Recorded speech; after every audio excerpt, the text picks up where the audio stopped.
Untuk dugaan kasus Gofar Hilman pelecehan ternyata sempat membuat Gofar Hilman ingin pensiun jadi konten kreator.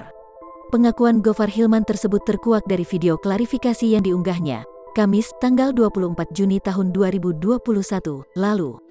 Gue sempat berpikir bahwa apakah gue harus ninggalin syutingan-syutingan ini? Apa yang gue buat di YouTube, di sosmed gitu? Cita-cita gue ke depan yang sangat banyak itu, kata Gofar Hilman. Dirinya juga mengatakan bahwa merindukan studionya tersebut lantaran selama 2 pekan ia tak lagi menyambangi tempatnya berkarya itu dan harus menangani permasalahan yang menimpanya. Rupanya tak hanya itu penyebab atas pengakuan Gofar Hilman soal ingin pensiun jadi konten kreator muncul di benaknya. Pasalnya, Gofar Hilman terpuruk dengan sentimen masyarakat terhadapnya. Enggak tahu kenapa ya down ya pasti down lah karena gue melihat sentimen publik yang menyudutkan gue. Seakan gue pribadi yang sangat-sangat buruk gitu kan tanpa mengenal gue secara pribadi, tutur Gofar.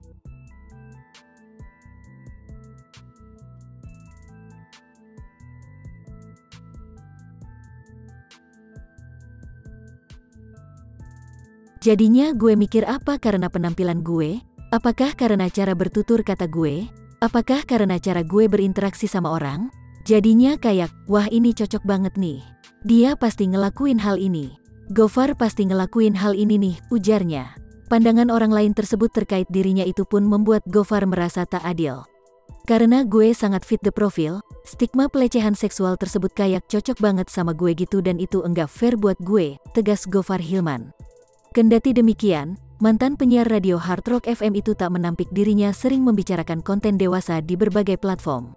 Ya memang gue sering ngomongin seks dan perempuan, tapi itu jelas banget bahwa semuanya harus konsensual atau suka sama suka dan yang pastinya, ini yang penting nih, bertanggung jawab, imbuh Gofar Hilman. Kini, Gofar tengah berupaya untuk menyelesaikan permasalahan yang menyeret namanya tersebut. Ia bahkan diketahui sempat mencari jejaknya sebagai bukti akan kejadian di acara musik yang berlangsung di Malang pada Agustus tahun 2018 silam. Mulai dari mencari foto, video, hingga menanyakan saksi di tempat kejadian.